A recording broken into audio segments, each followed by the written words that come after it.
Hooey. Okay, episode Noragami was. Well, in plain terms, it's my favorite episode of the series so far.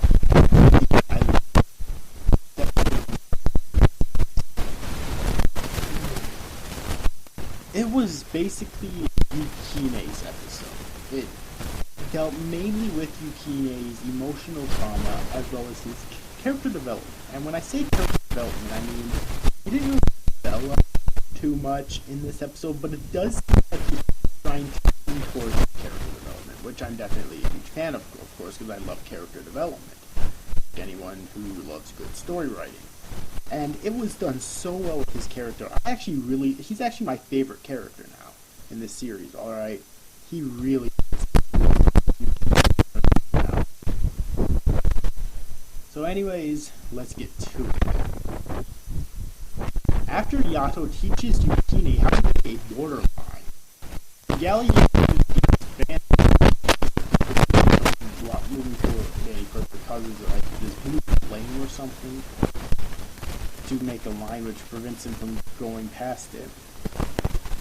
He already just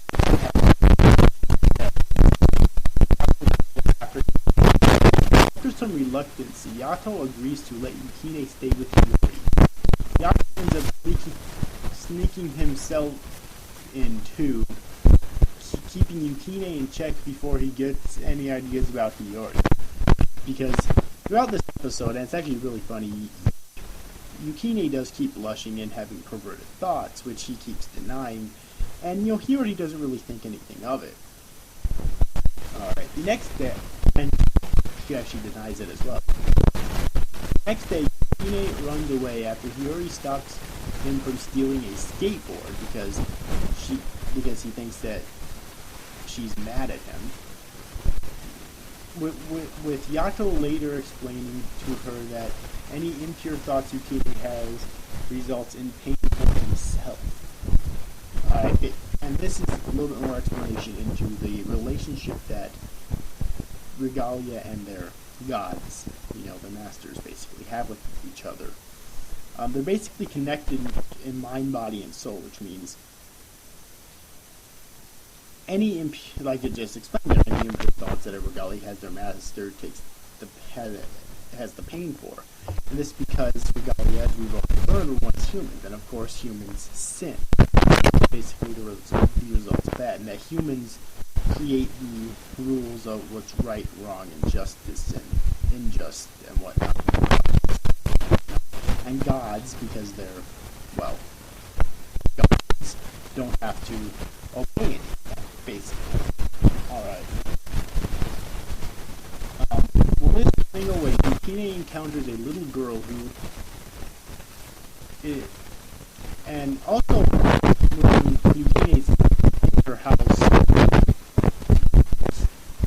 he's afraid of the dark, so Hiyori actually offers them to sleep together in bed, and of course Hiyori thinks this is an innocent thing. I mean, she probably thinks that this him is like, it is revealed in this episode that she actually does have an older brother who's away. Alright. However, when they're sleeping together, he ends up seeing her cleavage and trying to grab for it, and Yato ends up cutting him off, showing up right behind him, and I laughed hysterically out loud my ass off when that happened. I mean, because you gotta think, he is a young teenager, At least it would seem that to be at least a preteen. I'm gonna say at least a preteen. Alright.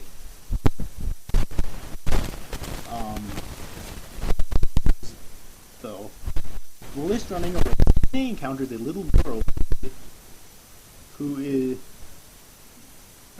learns is a spirit who died in a traffic accident, and she's basically waiting for her mother, who apparently I guess is dead as well. However, the girl ends up getting possessed by a phantom and becomes consumed by it, forcing Yato to use Yukine to defeat it against his will. Alright, basically it was the right thing to do because there's no way to save him now, but Yukine couldn't handle that, basically. Alright, and that ends the episode. So, yeah, like I said at the beginning of this episode, a lot of character, well, not really development yet, but because development requires some sort of change in their personality, in their overall personality and being. But it's definitely a lot of character depth for Yukine, though, which I really love. And it's also why, once again, that Yukine is now my favorite character in the series.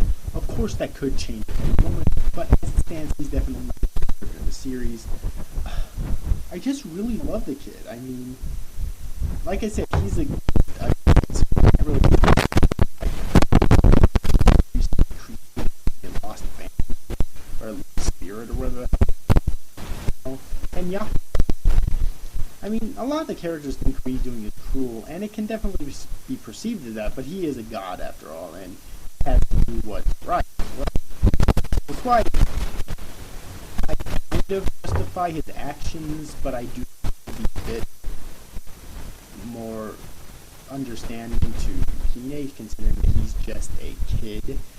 You know, and as we've already learned, Galio is human, so he still has human emotions and desires, which is why that he's so perverted right now. That being said, this my favorite episode in the series so far. It was every bit was really sad at points because Yukine does. First off, Yukine even thought that Hiyori was getting pissed at her and starting to be mad at him. When in actuality that wasn't the case. She just didn't want him to steal and go to. Actually, I'm not sure if humans can actually see regalia even if they're in their human form. So,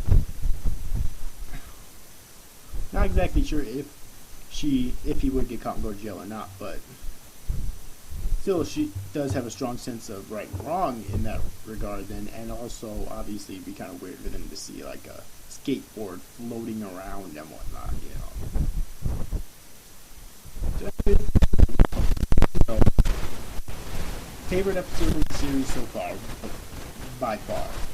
Yes, but anyways, overall, hope you enjoyed this review, guys. Thank you guys for watching. Bye bye.